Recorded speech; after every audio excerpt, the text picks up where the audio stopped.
যুক্তরাষ্ট্রের বাজারে পণ্য রপ্তানিতে বাংলাদেশের জন্য ঘোষিত অতিরিক্ত ৩৫ থেকে কমিয়ে ২০% শুল্ক আরোপ করল ট্রাম্প প্রশাসন।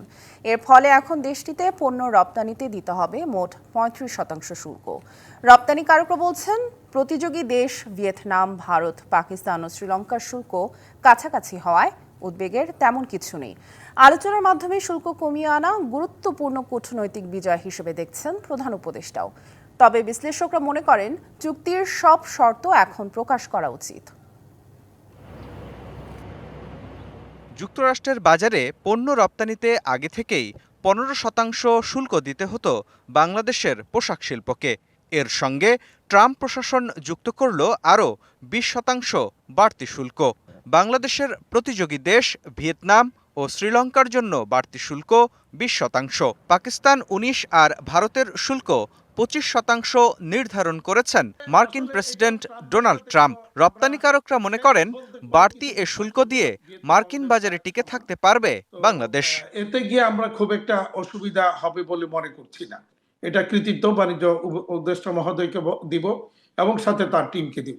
আবারও আমি সতর্ক করব আমাদের রপ্তানিকারকদেরকে, কোনোভাবেই বায়ারদের আনইথিক্যালি তারা যেটা এখান থেকে কিছু আমাদের উপর চাপিয়ে দেওয়ার চেষ্টা করবে, সেটা যেন কোনোভাবেই তারা অ্যাকসেপ্ট না করে, সেখানে যেন তাদের সেই ফাঁদে যেন পা না দেয়। ব্যবসায়ীদের মতে, চীনের সঙ্গে ট্রাম্প প্রশাসনের বৈরিতা বাংলাদেশের জন্য সম্ভাবনার দ্বার উন্মোচন করতে পারে, কিন্তু সেজন্য ব্যবসায়ীদের পাশাপাশি সরকারকে আরও বাণিজ্য সহায়ক ভূমিকা পালন করতে হবে। কিছু সুবিধা যদি সরকার সহযোগী হলে যুক্তরাষ্ট্রের বাজারে পাটজাত পণ্য, খাদ্যপণ্য সহ বিকল্প পণ্যের রপ্তানি আরও বাড়ানো সম্ভব বলেও মনে করেন ব্যবসায়ীরা। চায়নার অফলোড আমি যদি নিতে পারি, আমার জন্য এটা বিরাট সম্ভাবনার ব্যাপার, এবং এই ক্যাপাসিটি কিন্তু আমার দেওয়ার মতো মোটামুটি আছে। ইন্ডাস্ট্রি এক্সপানশনের জন্য কিছু সুবিধা যদি সরকার অপ্রার্থীভাবে আবার দেওয়ার জায়গা করে দেন, নিশ্চয়ই আমি আরো নতুন করে বাজার এখানে তৈরি করতে পারবো। এদিকে গণমাধ্যমে পাঠানো বিবৃতিতে প্রধান উপদেষ্টা জানান, এটি বাণিজ্য দর কষাকষিতে বিশ্বের বৃহত্তম ভোক্তা বাজারে বাংলাদেশের কূটনৈতিক বিজয়। ৩৫% বাড়তি শুল্কের ঘোষণা থেকে সরে এসে তা ২০% নামিয়ে আনার সিদ্ধান্তকে ইতিবাচকভাবেই দেখছেন বিশ্লেষকরাও। ২০% অন্যান্য তুলনীয় প্রতিযোগী দেশের সম পর্যায়ে আনাটাও আমাদের জন্য একটা ইতিবাচক অগ্রগতি আমাদের রপ্তানির জন্য। এই শুল্ক কাঠামোর ফলে আমাদের অর্ডার বৃদ্ধি পাবে, কেননা চীন থেকেও সম্ভবত অর্ডারও রিলোকেট করবে, এমনকি বিনিয়োগও রিলোকেট করবে বিভিন্ন দেশে। বাংলাদেশ সম্ভবত সেই সুবিধাটিও এক্ষেত্রে পাবে বলে আমাদের কাছে অনুমান। সরকার কি শর্তে শুল্ক ২০% নামিয়ে আনলো তা এখন জনসম্মুখে প্রকাশ করা উচিত বলেও মনে করেন এই গবেষক। পূর্ণাঙ্গ শুল্কের বিষয়টি এখনো পরিষ্কার নয়। মুস্তাফা মাহবুব, ডিবিসি নিউজ, ঢাকা। বাংলাদেশের উপর ৩৫ থেকে কমিয়ে ২০% শুল্ক আরোপ করেছে যুক্তরাষ্ট্র। এ বিষয়ে জানাতে যোগ দিচ্ছেন বাংলাদেশ বহুমুখী পাট পণ্য উৎপাদক ও রপ্তানিকারক সমিতির সভাপতি মোহাম্মদ রাশেদুল করিম মুন্না। জনাব মুন্না, যুক্তরাষ্ট্রের এই শুল্ক কমানোকে কিভাবে দেখছেন, এবং আরেকটি বিষয় যেটি বাংলাদেশের পোশাক শিল্প নিয়ে উদ্বেগ কতটা কাটলো? ধন্যবাদ আপনাকে। আসলে আমরা গত কয়েক সপ্তাহ ধরে যে একটা ভীষণ চিন্তিত ছিলাম যে আমাদের প্রতিযোগী দেশগুলোর সাথে যদি আমাদের শুল্কের হারটা বেশি হয়ে যায়, আমরা বড় ধরনের একটা চ্যালেঞ্জের মধ্যে পড়বো। সেই জায়গাতে একটা বড় সাফল্য আমি বলবো, এবং আমি বর্তমান যে টিমটা গিয়েছে আমেরিকাতে তাদেরকে আমি সাধুবাদ জানাই। পাশাপাশি একটা মেসেজ হচ্ছে সবার কাছে যাবে যে বাংলাদেশের যেই ধারাবাহিকতা আছে সেটা অক্ষুণ্ণ বা প্রতিযোগিতামূলক একটা অবস্থায় বাংলাদেশ যেতে যাচ্ছে, এবং সেটাকে আমি মনে করি একটা ইতিবাচক সিদ্ধান্ত এবং ইতিবাচক রোল প্লে করতে পারবে আগামীতে। শুধু তাই নয়, যারা বিনিয়োগকারী তারাও কিন্তু চিন্তা করবে বাংলাদেশে বিনিয়োগ করা যায় কিনা। পাশাপাশি আমাদের অন্যান্য প্রতিযোগী দেশগুলো যারা আছে তারাও হয়তো কিছুটা থমকে যাবে, এবং সেই জায়গাতে বাংলাদেশে নতুন ভাবে বাণিজ্য বাড়ার একটা সুযোগ বাড়বে। কিন্তু একটা পাশাপাশি একটা বিষয় শেয়ার করতে চাই যে আমেরিকাতে আমার বাররা যারা বলছে এই শুল্কের বিষয়টা নিয়ে কিন্তু সামগ্রিকভাবে আমেরিকাতে কনজিউমার মার্কেট একটা নেগেটিভ ইম্প্যাক্ট ইতিমধ্যে পড়েছে। কারণ জিনিসপত্রের দাম যখন বাড়বে, স্বাভাবিকভাবেই ক্রেতাদের কেনার ক্ষমতাটা কমে যাবে। সেই জায়গাতে আমি মনে করি যে এখন থেকে চিন্তা করতে হবে যে আমরা যে বিকল্প যে বাজারগুলো আছে সেটা কিভাবে সমৃদ্ধ করা যায়, যাতে আগামীতে এই ধরনের চ্যালেঞ্জগুলো উত্তরণের সুযোগটা যাতে অব্যাহত রাখা যায়।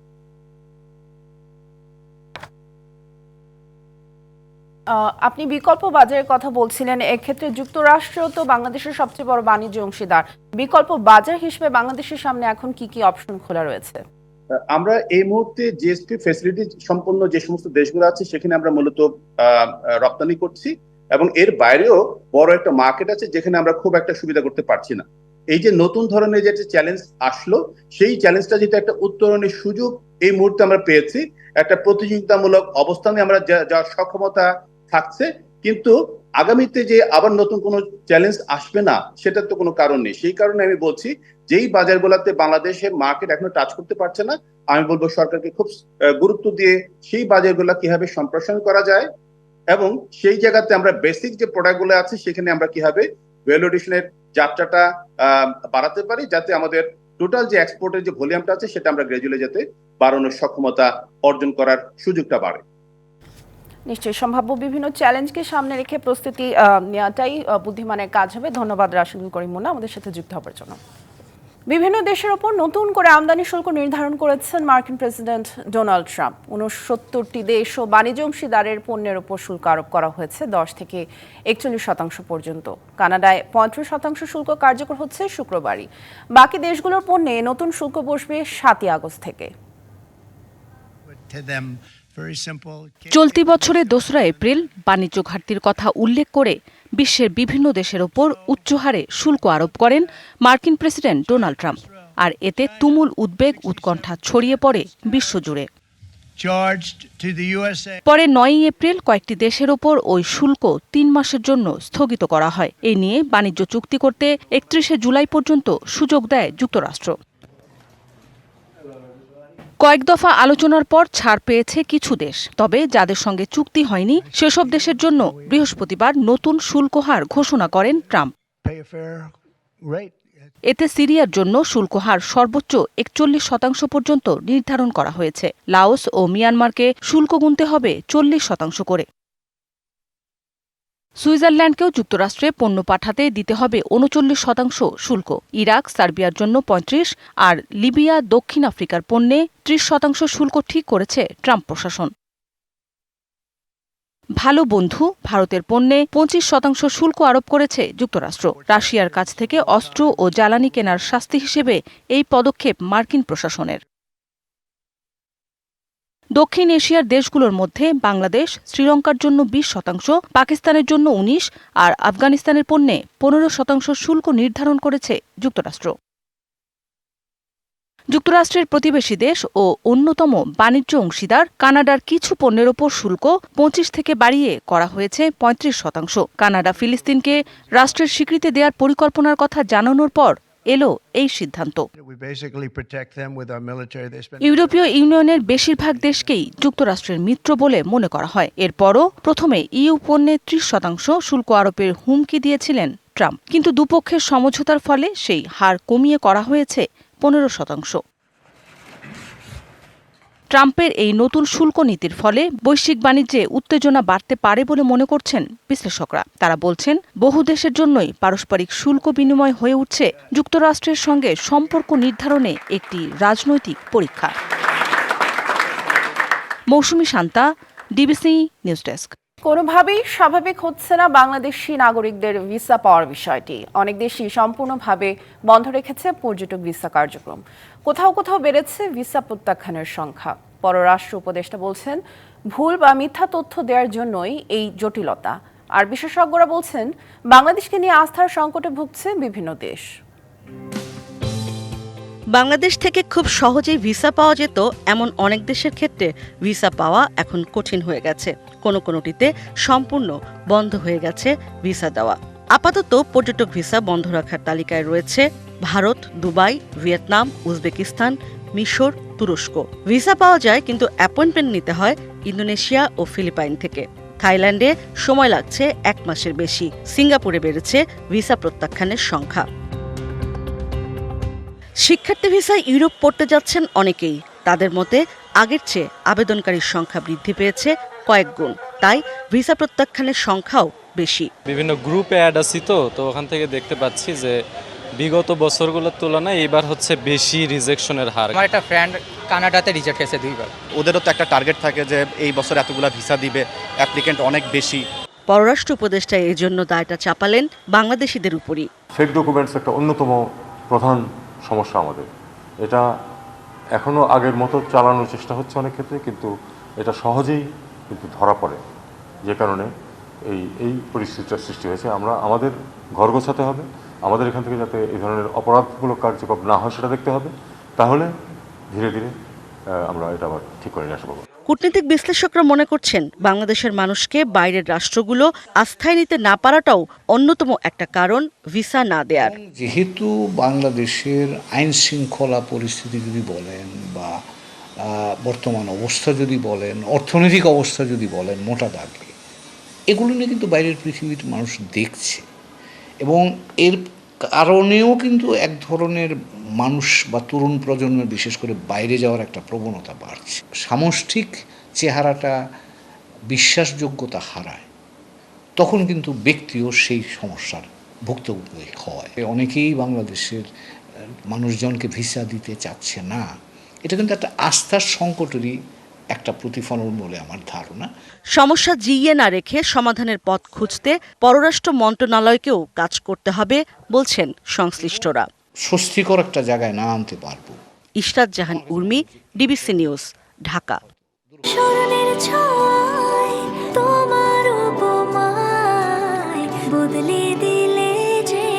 স্যান্ডেলিনা সো, রূপচর্চায় আভিজাত্য। জুলাইয়ের অর্জনকে টেকসই করতে রাষ্ট্রের মৌলিক সংস্কার ও রাজনৈতিক দলগুলোর ঐক্য জরুরি বলে মন্তব্য করেছেন জামায়াতে ইসলামীর সেক্রেটারি জেনারেল মিয়া গোলাম পরওয়ার। জাতীয় প্রেস ক্লাব মিলনায়তনে জুলাই গণঅভ্যুত্থানের আলোচনা এবং শহীদ ও আহতদের নিয়ে বইয়ের ইংরেজি ও আরবি ভার্সনের মোড়ক উন্মোচন উপলক্ষে সেমিনারে কথা বলেন তিনি। এ সময় এই জামায়াত নেতা রাজনৈতিক দলগুলোর মধ্যে সংস্কারের সংস্কৃতি গড়ে তোলার আহ্বান জানান। বলেন, নতুন কোনো ফ্যাসিবাদের উত্থান বন্ধে সুষ্ঠু ও নিরপেক্ষ নির্বাচন প্রত্যাশা করে জামায়াত। জুলাই গণঅভ্যুত্থানের অর্জনকে স্থায়ী, টেকসই এবং আরও সামনে এগিয়ে নিতে হলে এবং আওয়ামী সরকারের মতো ফ্যাসিস্ট শাসনের উদ্ভব যাতে না হতে পারে, সেজন্য প্রথমেই প্রয়োজন মৌলিক রাষ্ট্রীয় সংস্কার। এজন্য প্রয়োজন দেশের রাজনৈতিক দলসমূহের বৃহত্তর ঐক্যমত গড়ে তোলা। সম্প্রতি আইন শৃঙ্খলা বাহিনীর মাধ্যমে সেনাবাহিনীর এক কর্মকর্তার বিরুদ্ধে রাজনৈতিক সংশ্লিষ্টতা সংক্রান্ত অভিযোগ পাওয়ার বিষয়ে একটি বিজ্ঞপ্তি দিয়েছে আইএসপিআর। এতে জানানো হয়েছে, অভিযোগটি পাওয়ার সাথে সাথে সেনাবাহিনী বিষয়টিকে সর্বোচ্চ গুরুত্বের সঙ্গে বিবেচনা করে। পরে উক্ত সেনা কর্মকর্তাকে তার নিজ বাসস্থান রাজধানীর উত্তরা থেকে আটক করা হয়। তাকে এখন সেনা হেফাজতে নেওয়া হয়েছে। ঘটনাটির সুষ্ঠু ও নিরপেক্ষ তদন্তে একটি তদন্ত আদালত গঠন করা হয়েছে এবং প্রাথমিক তদন্তে অভিযোগের সত্যতা পাওয়া গেছে। পূর্ণ তদন্ত সমাপ্তি সাপেক্ষে প্রাপ্ত তথ্য প্রমাণের ভিত্তিতে উক্ত সেনা কর্মকর্তার বিরুদ্ধে সেনাবাহিনীর প্রচলিত আইন ও বিধি অনুযায়ী যথাযথ শাস্তিমূলক ব্যবস্থা নেওয়া হবে বলেও বিজ্ঞপ্তিতে উল্লেখ করা হয়েছে। সেনাবাহিনী একটি সম্পূর্ণ অরাজনৈতিক, শৃঙ্খলাপরায়ণ পেশাদার প্রতিষ্ঠান এবং এই প্রতিষ্ঠানে রাজনৈতিক সংশ্লিষ্টতার কোনো সুযোগ নেই। জুলাই সনদ বাস্তবায়ন সহ 5 দফা দাবিতে দ্বিতীয় দিনের মতো শাহবাগ মোড় অবরোধ করে রেখেছেন জুলাই অভ্যুত্থানে আহত ও নিহতদের পরিবারের সদস্যরা। সড়ক অবরোধের কারণে ভোগান্তিতে পড়েছেন নগরবাসী। তারা শান্তিপূর্ণ আন্দোলনের পরামর্শ দিয়েছেন।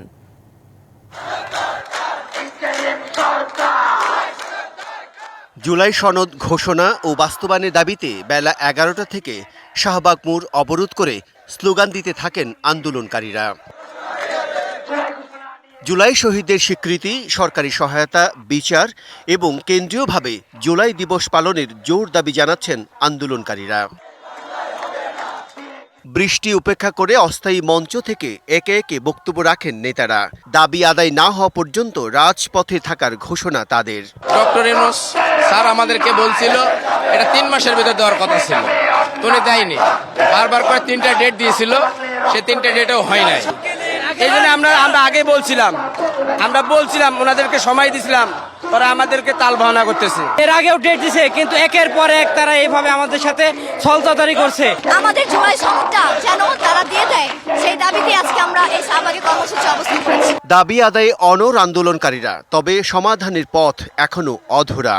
আমাদের স্বীকৃতি, আমাদের পুনর্বাসন, দায়ী দায়িত্ব গ্রহণ এবং বিচারের দায়বদ্ধতা প্রকাশের জন্য একটি লিখিত সনদ সরকারের কাছে চেয়ে আসছি দীর্ঘদিন ধরে, কিন্তু সরকার সেটি দিতে ব্যর্থ হয়েছে।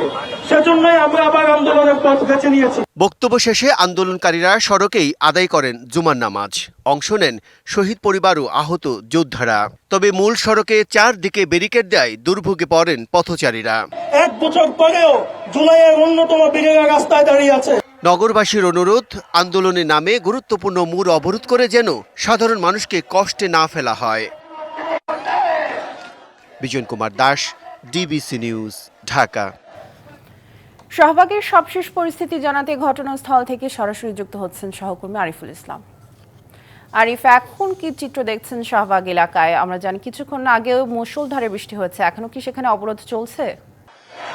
সামিয়া, আমরা যতটুকু দেখেছি সকাল থেকেই আমরা এখানে অবস্থান করছি। সেখানে বলা যায় যে প্রায় 11টার পর থেকে বৃষ্টি শুরু হয়েছে। সেই বৃষ্টি উপেক্ষা করে তাদের যে দাবি, সেই দাবি বাস্তবায়নের লক্ষ্যে এখনও তারা শাহবাগে অবস্থান করছে।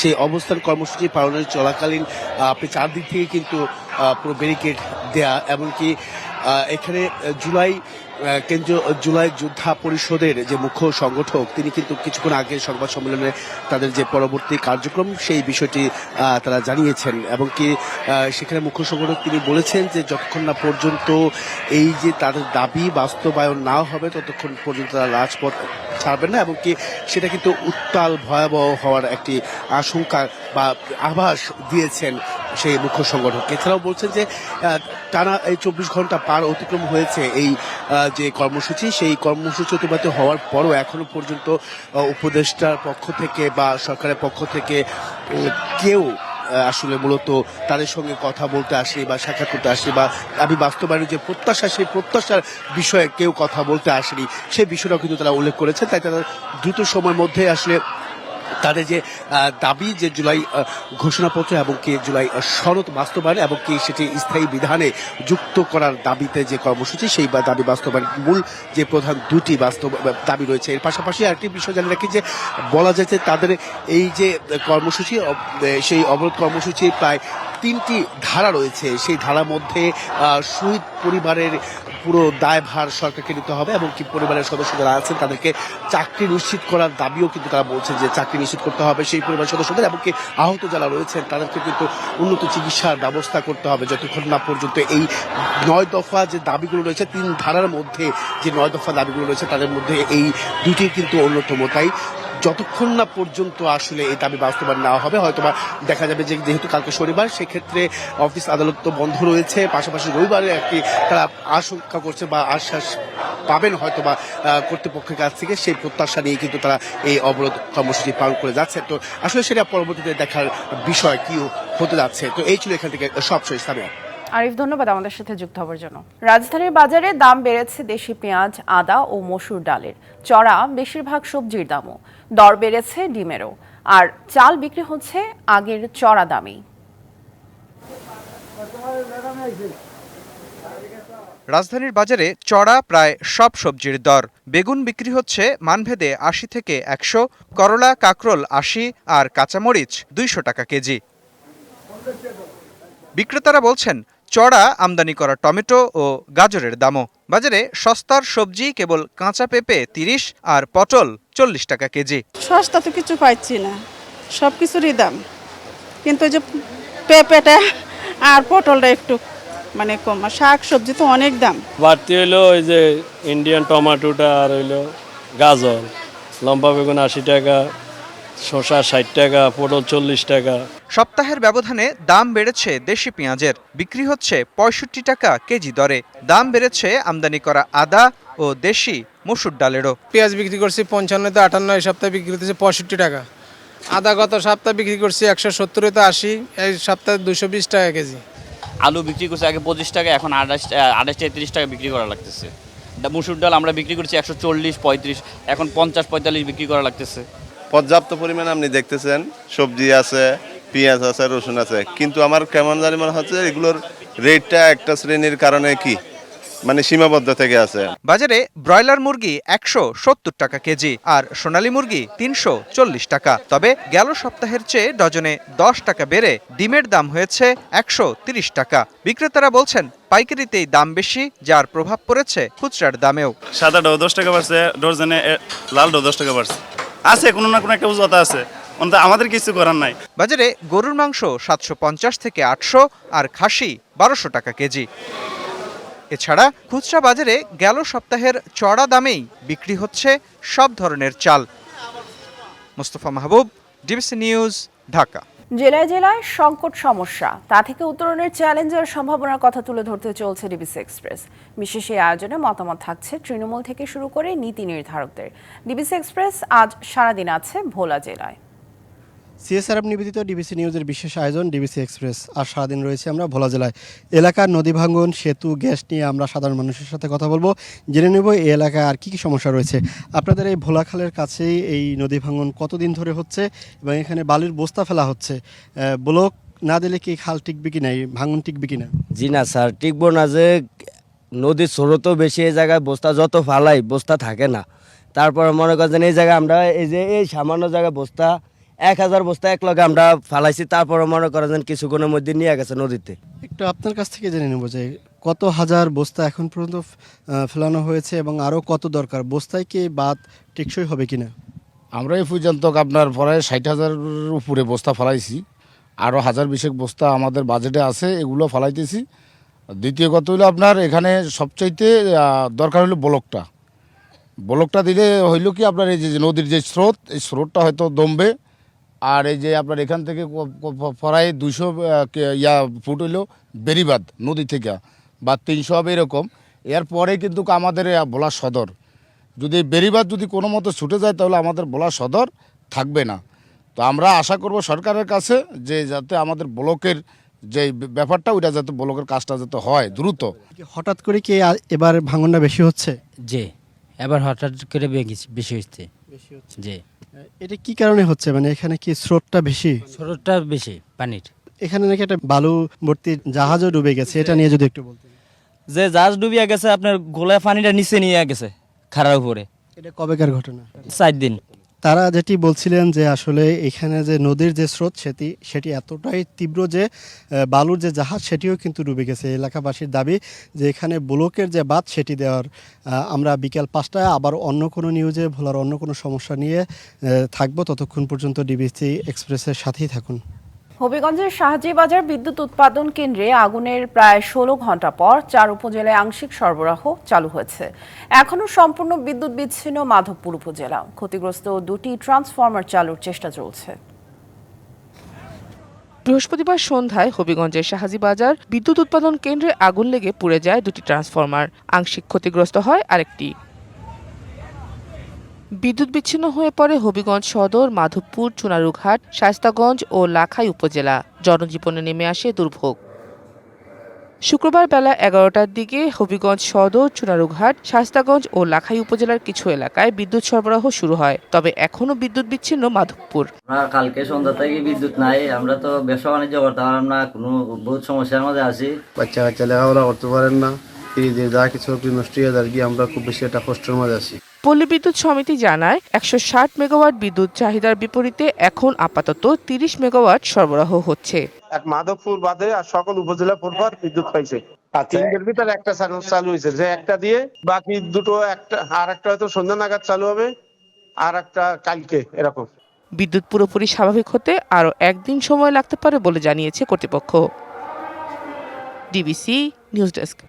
মিয়ানমারের জরুরি অবস্থা তুলে নেওয়ার পর এবার অন্তর্বর্তী সরকারের কাছে ক্ষমতা হস্তান্তর করল সেনাবাহিনী। অন্যান্য দায়িত্বের পাশাপাশি ভারপ্রাপ্ত প্রেসিডেন্ট হিসেবে দায়িত্ব পালন করবেন জান্তা প্রধান মিন অং হ্লাইং। চলছে ডিসেম্বর নির্বাচন আয়োজনের তোড়জোড়, তবে তা বয়কটের ঘোষণা দিয়েছে জান্তা বিরোধীরা। মিয়ানমারে 2021 সালে ফেব্রুয়ারিতে অং সান সুচির বেসামরিক সরকারকে উৎখাতের পর জরুরি অবস্থা জারি করে সেনাবাহিনী। এরপর থেকেই চলছে গৃহযুদ্ধ। সংঘাতে এখন পর্যন্ত প্রাণ হারিয়েছেন কয়েক হাজার মানুষ। বৃহস্পতিবার 4.5 বছর পর জরুরি অবস্থা তুলে নেয়ার ঘোষণা দিয়েছে ক্ষমতাসীন জান্তা সরকার। পাশাপাশি চলতি বছরের ডিসেম্বরে জাতীয় নির্বাচনের সময়সীমা নির্ধারণ করে বেসামরিক অন্তর্বর্তী সরকারের কাছে ক্ষমতা হস্তান্তর করেছে সেনাবাহিনী। সেনাপ্রধানের দায়িত্বের পাশাপাশি ভারপ্রাপ্ত প্রেসিডেন্ট হিসেবে দায়িত্ব পালন করবেন জান্তা প্রধান মিন অং লাইং। ডিসেম্বরে নির্বাচন আয়োজনের ঘোষণার পাশাপাশি একটি নতুন আইন পাশ হয়েছে মিয়ানমারে। এর ফলে ভোট আয়োজনে কেউ বাধা দিলে ভোগ করতে হবে সাজা, আর নিহতের ঘটনা ঘটলে সর্বোচ্চ শাস্তি মৃত্যুদণ্ড। এদিকে ডিসেম্বরে হতে যাওয়া নির্বাচন বয়কটের ঘোষণা দিয়েছে জান্তা বিরোধী গোষ্ঠীগুলো। মৌসুমী শান্তা, ডিবিসি নিউজ ডেস্ক। বন্যায় নাকাল চীন। চলতি সপ্তাহে বেইজিংয়ের একটি বৃদ্ধাশ্রমের অন্তত 31 জনের মৃত্যু হয়েছে। রয়টার্স জানিয়েছে মাইয়ুন জেলার তাইশিতুন শহরের ওই বৃদ্ধাশ্রমে 69 জন ছিলেন। পানি দ্রুত বেড়ে যাওয়ায় ভেতরে আটকা পড়েন 40 জন। কর্তৃপক্ষ জানিয়েছে দীর্ঘদিন ধরেই বৃদ্ধাশ্রমটি নিরাপদ এলাকায় থাকায় জরুরি ভিত্তিতে বাসিন্দাদের সরিয়ে নেওয়া হয়নি। বৈরী আবহাওয়ায় উদ্ধার কাজ ব্যাহত হয়। সংবাদ এই ছিল এখনকার মতো। ডিবিসি নিউজের সংবাদগুলো পড়তে ভিজিট করুন dbcnews.tv আর ভিজিট করুন ডিবিসির ফেসবুক পেজ এবং ইউটিউব চ্যানেল। ডিবিসির সঙ্গেই থাকুন।